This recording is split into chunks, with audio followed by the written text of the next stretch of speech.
வணக்கம். இது உங்கள் ஆழமான அலசல். இன்னைக்கு கொஞ்சம் வித்தியாசமான ஆனா ரொம்ப சக்தி வாய்ந்த ஒரு சிந்தனையாளரை பத்தி பேச போறோம். ஆமா. மிட்ச் ஹோர்விட்ஸ் எழுதின மெஜிஷியன் ஆஃப் த பியூட்டிஃபுல் புத்தகம் வழியா நெவில் காடர்ட் அப்படிங்கிறவரோட உலகத்தை கொஞ்சம் அலசலாம். நெவில் காடர்ட். இந்த புத்தகம் ஹோரோவிட்ஸ் 2019ல நியூயார்க்ல ஒரு ஸ்பீச் கொடுத்தார். அதோட அடிப்படையில் எழுதினது. சரி. நெவிலோட கருத்துக்களை அவர் வாழ்க்கையை எப்படி மாத்துச்சுன்னு சொல்றதோட இல்லாம அவர் அப்படியே கண்மூடித்தனமா ஏத்துக்காம சில கேள்விகளோடையும் பார்க்கறார் ஆசிரியர். ஆமா, அது ரொம்ப முக்கியம். குருட்டுத்தனமா எதையும் ஏத்துக்க கூடாது. நிச்சயமா.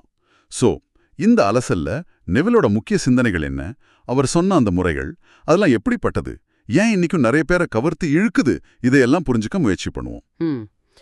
இந்த புத்தகத்தோட சாராம்சத்தை உங்களுக்கு கொடுக்கறது தான் நோக்கம். ஆமா. சரி, ஆரம்பத்திலேயே ஒரு முக்கியமான விஷயத்த சொல்லிடுறேன். இது கொஞ்சம் எப்படி சொல்றது, திகைப்பூட்டலாம். சொல்லுங்க. நெவிலோட மைய கருத்து உங்க கற்பனை தான் கடவுள். ஆஹா. இது ஏதோ உருவகம் இல்லையா, இதுதான் நேரடி உண்மைன்னு நெவில் சொல்றார். இதத்தான் இன்னைக்கு நாம கொஞ்சம் ஆழமா பார்க்க போறோம். ரொம்ப சுவாரஸ்யமா இருக்கு. முதல்ல யார் இந்த நெவில் காடார்ட்? இவர் 1905ல பார்படாஸ்ல பிறந்தவர். ஒரு பிரிட்டிஷ் பார்பேடிய மறைபொருள் சிந்தனையாளர், எழுத்தாளர், பேச்சாளர். ஆமா, அவரோட மையக்கருத்து உண்மையிலேயே புரட்சிகரமானது. நம்ம கற்பனை சக்தி இருக்கு இல்லையா, அதுதான் பிரபஞ்சத்தோட படைப்பு சக்தி, அதாவது கடவுள்னு சொல்றார். ஓஹோ. நாம பாக்குறது, உணர்றது, இந்த யதார்த்தம் சொல்றோமே, இது எல்லாமே நம்ம ஆழ்மன நம்பிக்கை, நம்ம உணர்வுபூர்வமான கற்பனைகள், அதோட வெளிப்பாடுதான்னு சொல்றார். அப்போ நாம ஒவ்வொருத்தருமே கிரியேட்டர்ஸா? அதேதான். ஒவ்வொரு தனிநபரும் அவங்கவங்க யதார்த்தத்தோட படைப்பாளிகள். இதுதான் அவரோட அடிநாதம். வேதங்களை பத்தி அவர் பார்வை ரொம்ப வித்தியாசமானது. பைபிள் மாதிரியான புனித நூல்கள்லாம் வரலாற்று பதிவுகள் கிடையாது. அதெல்லாம் நம்மளோட உளவியல் பயணத்தோட குறியீடுகள்னு சொல்றாரு. குறியீடுகளா? உதாரணமா? கிறிஸ்துங்கிறது என்னன்னா, நம்மளோட படைப்பு சக்தியான கற்பனைய நாம உணர்றது, அப்புறம் மனித வரம்புகளுக்குள்ள கட்டுப்பட்டு இருக்கிறது, சிலுவையில் அறையப்படுதல், அதுக்கப்புறம் படைப்பாளியா மீண்டு வர்றது, உயிர்த்தெழுதல், இத குறிக்குதுன்னு சொல்றாரு. சுவாரஸ்யமா இருக்க. கடவுள் மனுஷனாகி தன்னோட சக்திய மறந்துட்டு அத மறுபடியும் தேடி கண்டுபிடிக்கிற ஒரு பயணத்துல தான் நாம எல்லாரும் இருக்கோம்னு ஒரு பாக்குறாரு. அப்போ நம்ம வாழ்க்கையில நடக்கிற எல்லாத்துக்கும் நாம தான் பொறுப்பு. ஆமாம், நிச்சயமா. மாற்றம் வெளியிலிருந்து வராது. அது நம்ம மனசுக்குள்ள, நம்ம கற்பனையில, நாம எந்த உணர்வு நிலையில இருக்கோங்கிறதுல தான் இருக்கு.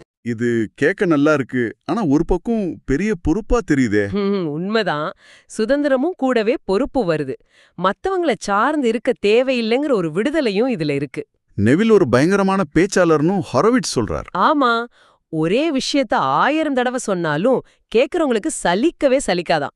ஒவ்வொரு முறையும் புதுசா ஒரு புது நம்பிக்கையை தர்ற மாதிரி பேசுவாராம். அவர் குரலே அவ்வளவு வசீகரமா இருக்குமா, தேவதூதர்கள் பாடுற மாதிரி இருக்கும்னு ஆசிரியர் சொல்றார். அப்படியா? அவர் ஆரம்பத்துல நடிகரா, டான்சரா கூட இருந்திருக்கார். ஆனா பொருளாதாரம் நிலையா இல்ல. ஆமா, ஒரு சுவாரஸ்யமான கதை இருக்கு. 17 வயசுல நியூயார்க் நாடகம் படிக்கும்போது முதல் கிளாஸ்லயே டீச்சர் சொல்லிட்டானா, இந்த குரலை வச்சுக்கிட்டு இவரால சம்பாதிக்கவே முடியாதுன்னு. அடப்பாவமே. ஆனா அவர் அதையெல்லாம் தாண்டி குரலை மெருகேத்தி அது மூலமாவே புகழ் பெற்றார். கிரேட். சரி, நெவிலோட பயணத்துல அந்த அப்துல்லாங்கிற குருவோட பங்கு ரொம்ப முக்கியம் இல்லையா? ஆமா. அவரை பத்தி நெவில் எப்படி சொல்றாருன்னா, எத்தியோப்பியால பிறந்தவர், தலப்பாக போட்ட ஒரு கற்பின யூதன் மிஸ்டிக் அப்படின்னு. இங்கதான் ஒரு பெரிய மர்மமே ஆரம்பிக்குது. இந்த அப்துல்லா நிஜமாவே இருந்தாரா? அது தெரியலையா? ஹோரோவிட்ஸ் கொஞ்சம் ரிசர்ச் பண்றார். 1930கள்ல நியூயார்க்ல எத்தியோப்பியானிசம்னு ஒரு தத்துவம் இருந்திருக்கு. ஆர்னால்ட் ஜோசியா ஃபோர்டுன்னு ஒரு கருப்பின இசையமைப்பாளர் இருந்திருக்கார். ஓஹோ. அவரும் கருப்பின யூதர், கபாலா சொல்லி கொடுத்திருக்கார். தோற்றமும் நெவில் சொன்ன மாதிரி இருந்திருக்கு. ஆனா ஒரு சிக்கல். என்ன சிக்கல்? நெவில் 5 வருஷம் அப்துல்லா கிட்ட படிச்சேன்னு சொல்றார். ஆனா இந்த ஃபோர்டு 1931லேயே எத்தியோப்பியா போயிட்டார். அப்போ டைம் லைன் மேட்ச் ஆகலையே. அதேதான், காலக்கணக்கு இடிக்குது. இன்னொரு விஷயம், ஜோசப் மர்ஃபினும் இன்னொரு ஃபேமஸான ஆசிரியர், அவரும் அப்துல்லா தான் என் குருன்னு சொல்லிருக்கார். அப்போ அப்துல்லா இருந்திருக்கலாமா? இருக்கலாம், இல்லாமலும் இருக்கலாம். உறுதியான வரலாற்று ஆதாரம் எதுவுமே இல்ல. அவர் ஒரு நிஜமான நபரா, இல்ல பல பேரோட கூட்டு வடிவமா, இல்ல நெவிலோட கற்பனையா, யாருக்கும் தெரியாது. ஆனா நெவிலுக்கு அவர் கூட நடந்த அனுபவங்கள் ரொம்ப முக்கியம். குறிப்பா அந்த பார்படோஸ் பயணம். ஆமா, அது சொல்லுங்க. 1933ல அப்போ நெவிலுக்கு பண கஷ்டம். 11 வருஷமா ஊருக்கு போகல.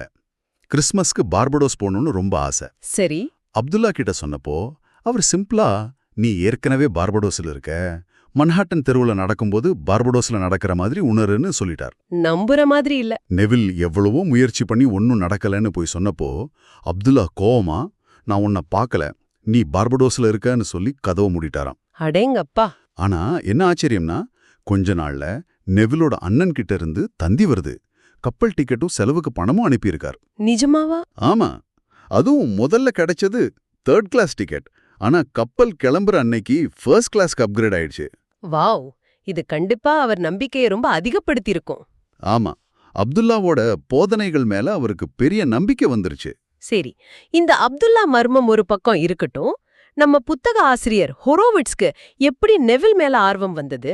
அவர் பேரி ஸ்டோன்னு ஒரு பேஸ்பால் பிளேயர் மூலமா நெவிலோட ரெசரக்ஷன் புத்தகத்தை படிச்சிருக்காரு. ஓஹோ. நெவிலோட அந்த தீவிரம், அந்த நேர்மை, அது ஹொரோவிட்ஸ ரொம்ப கவர்ந்திருக்கு. வெறும் பேச்சோட நிக்காம சொன்னதை செஞ்சு காட்டினாரான்னு பார்க்கணும்னு அவர் நினைச்சிருக்கார். ஆமா, அது முக்கியம். வெறும் தியரி போதாது. அதனால நெவில் சொன்ன ஒரு ஆச்சரியமான விஷயத்தை அவர் ஆராய்ஞ்சிருக்கார். ராணுவத்திலிருந்து கிடைச்ச அந்த விடுவிப்பு. ஆமா ஆமா, அது என்ன கதை?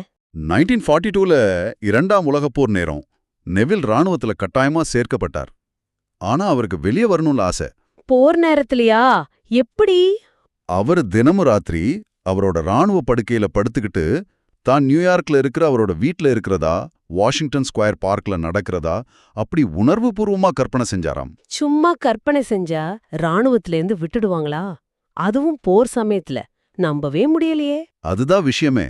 ஹொரோவிட்ஸ் ஆராய்ஞ்சதுல நெவில் சொன்ன மாதிரி மார்ச் 1943ல முக்கியமான போர்க்கால பணிக்கு தேவை அப்படின்னு ஒரு காரணத்தோட அவருக்கு கௌரவமான விடுவிப்பு, ஹானரபிள் டிஸ்சார்ஜ் கிடைச்சிருக்கு. நிஜமாவா?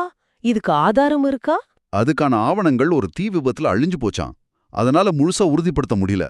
ஆனாலும் நெவில் சொன்ன காலவரிசை மத்த நிகழ்வுகளோட பொருந்தி போகுதுன்னு ஹொரோவிட்ஸ் சொல்றார். இது பெரிய விஷயம்தான். இதே மாதிரி நெவிலோட குடும்பத் தொழில் காடார்ட் இண்டஸ்ட்ரீஸ், அது வளர்ந்தத பத்தி அவர் சொற்பொழிவுகளை சொன்னதும் உண்மைதான்னு ஹொரோவிட்ஸ் கன்ஃபார்ம் பண்ணியிருக்காரு. அப்போ நெவில் அவர் அனுபவங்களை, குறிப்பா அவர் போதனைகளை நிரூபிச்சதா நம்பின சம்பவங்களை நேர்மையா பதிவு செஞ்சிருக்காருன்னு ஹொரோவிட்ஸ் நம்புறார். ஆமா, இது ரொம்ப முக்கியம். ஏன்னா நாம ஒரு முறைய பின்பற்றும் போது அதைச் சொல்றவர் உண்மையுள்ளவரா இருக்கணும்னு எதிர்பார்ப்போம் இல்லையா? சரிதான். ஓகே, அவர் நேர்மையானவர்னு இறக்கிக்கலாம். ஆனா அடுத்த கேள்வி, அவர் சொன்ன இந்த கற்பனை முறைகள் நிஜமாவே வேலை செய்யுமா? இதுதான் $1 மில்லியன் கேள்வி. அவரே சவால் விட்டிருக்கார். என்ன சோதிச்சு பாருங்க, நான் சொல்றது தப்புன்னா என் பேரே மறந்துடுங்கன்னு சொல்லியிருக்காரு. ஓஹோ, அப்போ என்ன முறைகள் சொல்றார்? 2 முக்கியமான முறைகளை சொல்றார். முதல் முறை குழந்தைத்தனமான பாவனை, இல்லனா முடிவிலிருந்து வாழ்தல், லிவிங் ஃப்ரம் தி எண்ட். முடிவிலிருந்து வாழ்தலா? அது எப்படி? நீங்க விரும்புற ஒரு விஷயம் ஏற்கனவே நடந்து முடிஞ்ச மாதிரி அந்த உணர்வு நிலையில தொடர்ந்து இருக்கிறது. உதாரணத்துக்கு, நீங்க ஒரு புது வீடு வாங்கிட்டா எப்படி சந்தோஷமா திருப்தியா உணர்வீங்களோ அந்த உணர்வுல இப்போதே இருக்கிறது. இது ஏதோ ஒரு நாள் செஞ்சா பத்தாது, தொடர்ந்து அந்த மனநிலையில இருக்கணும். கேட்க நல்லா இருக்கு. ஆனா நடைமுறையில இது ரொம்ப கஷ்டம் இல்லையா? சுத்தி நடக்கிற பிரச்சனைகள், கவலைகள் இருக்கும்போது இல்லாத ஒண்ணு இருக்குன்னு நம்பி அந்த உணர்விலே இருக்கிறது, இதுக்கு பயங்கரமான மனக்கட்டுப்பாடு வேணுமே. உண்மைதான், ரொம்ப ரொம்ப கஷ்டம். அதனாலதான் ஹொரோவிட்ஸ் சொல்றார், நீங்க அடைய விரும்புற இலக்கு மேல உங்களுக்கு தீவிரமான ஒரு பேரார்வம் இருக்கணும்னு. அந்த ஆர்வம் இருந்தாதான் அந்த உணர்வை தக்க வைக்க முடியும். ஆமா, அது உதவும். இன்னொன்னு, எல்லா விருப்பமும் உடனே நடக்காது. நெவில் சொல்ற மாதிரி ஒவ்வொரு ஆசைக்கும் ஒரு கர்ப்ப காலம் உண்டு. கரு உருவாகி குழந்தை பிறக்க எப்படி 9 மாசம் ஆகுதோ அது மாதிரி. பொறுமை ரொம்ப முக்கியம். ஆமா, காத்திருக்கணும். ஜெர்மன் கவிஞர் கோத்தே சொன்ன மாதிரி, இளமையில நாம விரும்புறது முதுமையில நம்ம கிட்ட குவியுதுன்னு ஹொரோவிட்ஸ் சொல்றார். நம்ம ஆழ் மனசுல பதிஞ்ச ஆசைகள் மெதுவா வெளிப்படலாம். சரி, இது முதல் முறை. 2வது முறை என்ன? 2வது முறை இன்னும் கொஞ்சம் நேரடியானது. அது அரை தூக்க நிலை. அரை தூக்க நிலையா? அது எப்ப? அதாவது ராத்திரி தூக்கம் வர்றதுக்கு முன்னாடியும் காலையில முழுசா கண் விழிக்கிறதுக்கு முன்னாடியும் இருக்கிற அந்த ஒரு மயக்கமான நிலை. அப்போ உடம்பு அசையாம மனசு அமைதியா இருக்கும். ஓ, அந்த டிரான்ஸ் மாதிரி ஸ்டேட். சரி, அப்போ என்ன செய்யணும்? அந்த நிலையில நீங்க விரும்புற ஒண்ணு நடந்து முடிஞ்சத குறிக்கிற ஒரு சின்ன ஆனா தெளிவான காட்சிய மனக்கண்ணுல பார்க்கணும். படம் பார்க்கற மாதிரியா? இல்ல, அதுதான் முக்கியம். வெறும் படம் பார்க்கற மாதிரி இல்லாம நீங்களே அந்த செயல்ல இருக்கிற மாதிரி அதோட உணர்வுகளை முழுசா அனுபவிக்கணும். உதாரணம் சொல்லுங்களேன். இப்போ உங்களுக்கு ப்ரமோஷன் வேணும்னா உங்க பாஸ் உங்களுக்கு கைகுலுக்கி வாழ்த்து சொல்ற மாதிரி. அந்த கைகுலுக்களோட அழுத்தம், அவர் சொல்ற வார்த்தைகள், உங்களுக்கு ஏற்படுற சந்தோஷம், இது எல்லாம் நீங்களே நேரடியா உணர்ற மாதிரி கற்பனை செய்யணும். ஓஹோ, ஆக்டிவா இருக்கணும் அந்த கற்பனையில. கரெக்ட். இல்லனா கல்யாணம் ஆகணும்னு ஆசைப்பட்டா உங்க விரல்ல மோதிரம் இருக்கிறத அதோட எடைய உணர்ற மாதிரி, இல்ல கடன் அடைஞ்சிட்டா கிடைக்கிற அந்த நிம்மதியை உணர்ற மாதிரி. சரி, இந்த காட்சிய எவ்வளோ நேரம் பார்க்கணும்? அது உங்களுக்கு நிஜ மாதிரி தோன்ற வரைக்கும், மனசுக்கு ஒரு திருப்தி கிடைக்கிற வரைக்கும் அதையே திரும்ப திரும்ப மனசுல ஓட விட்டு அந்த உணர்வோடையே தூங்கிடணும். அப்புறம் இத தொடர்ந்து செஞ்சா நீங்க கற்பனை செஞ்சது நீங்க எதிர்பார்க்காத வழிகள்ல நிஜமாகும்னு நெவில் சொல்றார். முக்கியமான விஷயம், அது எப்படி நடக்கும்னு யோசிக்கவே கூடாது, கவலைப்படவும் கூடாது. வழியை நாம உருவாக்க தேவையில்லையா? தேவையில்ல, வழித்தானா உருவாகும். இதுதான் அவரோட வாதம். சும்மா கற்பனை செஞ்சா எப்படி யதார்த்தம் மாறும்? இதுக்கு ஏதாவது லாஜிக் இருக்கா? ஹாரோவிட்ஸ் அதுக்கு ஒரு விளக்கம் கொடுக்க முயற்சி பண்றார், கொஞ்சம் அறிவியல் சார்ந்து. ஓ, சொல்லுங்க. 1948ல நெவில் சொன்ன ஒரு விஷயத்த கோட் பண்றார். விஞ்ஞானிகள் ஒரு நாள் தொடர் பிரம்பஞ்சத்தை பத்தி விளக்குவாங்க. ஆனா நடைமுறையில எதிர்காலத்தை மாத்த அதை எப்படி பயன்படுத்துறதுங்கிறது தான் முக்கியம் அப்படின்னு. தொடர் பிரம்மஞ்சமா? சீரியல் யூனிவர்ஸா? ஆமா, இது குவாண்டம் இயற்பியலோட சில கருத்துக்களோட ஒத்துப்போகுதுன்னு ஹாரோவிட்ஸ் சொல்றார். குறிப்பா பல்லுலக கோட்பாடு அல்லது பார்ட்டிகிள் சூப்பர் பொசிஷன் மாதிரி. குவாண்டம் பிசிக்ஸா? கொஞ்சம் புரியுற மாதிரி சொல்லுங்களேன். சிம்பிளா சொன்னா, குவாண்டம் அளவுல ஒரு துகள் இருக்குன்னு வச்சுக்கோங்க. அதை நாம கவனிக்கிறதுக்கு முன்னாடி, அப்சர்வ் பண்றதுக்கு முன்னாடி, அது ஒரே நேரத்துல பல இடங்கள்ல பல நிலைகள்ல இருக்க வாய்ப்பு இருக்கு. ஒரே நேரத்துல பல இடங்கள்லயா? ஆமா, சாத்தியக்கூறுகள்லாம் இருக்கு.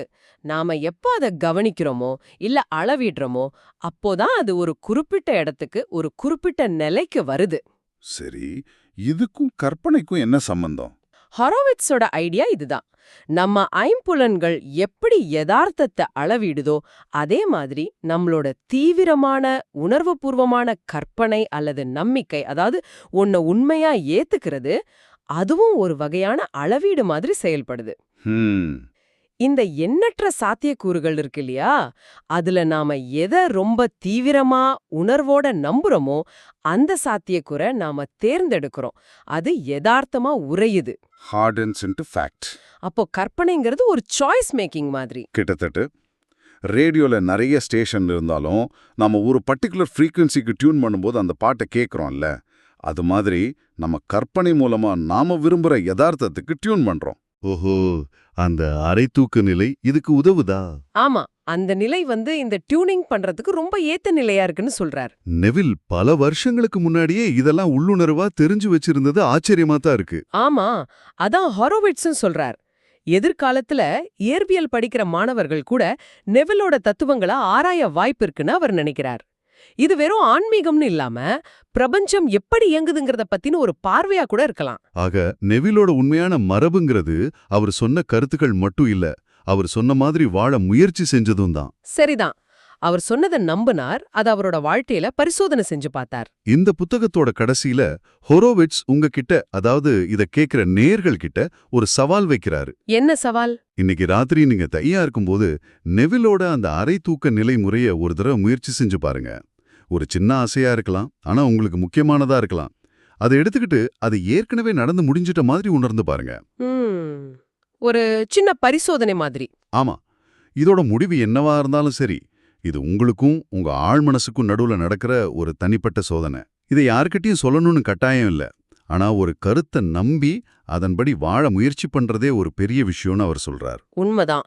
இஸ்ரேல் ரெக்கார்டின்னு ஒரு தத்துவ ஞானி சொன்ன மாதிரி, நெவில் ஒரு நடிகரா இருந்ததால அவருக்கு அந்த உணர்வு நிலைக்கு போறது ஈஸியா இருந்திருக்கலாம். மத்தவங்களுக்கு கொஞ்சம் பயிற்சி தேவைப்படலாம். ஆமா, அதுக்காகவே நெவிலோட பயிற்சிகளை தொகுத்து தி ஐடியல் ரியலைஸ்ட் அப்படின்னு ஒரு புத்தகத்தை வெளியிட போறதாவும் ஹாரோவிட்ஸ் சொல்லியிருக்கார். நல்ல விஷயம். சரி, அப்போ சுருக்கமா சொல்லணும்னா நெவில் கோடார்ட் நம்ம கற்பனை தான் யதார்த்தத்தை படைக்குதுங்கிற ஒரு புரட்சிகரமான கருத்தை முன்வைக்கிறாரு. அதுக்கு சில மனப்பயிற்சிகளையும் தர்றாரு. ஆமாம், மிச் ஹாரோவிட்ஸோட இந்த மஜிஷியன் ஆஃப் தி பியூட்டிஃபுல் புத்தகம் நெவிலோட இந்த உலகத்துக்குள்ள நுழைய ஒரு நல்ல வழிகாட்டுது. நிச்சயமா.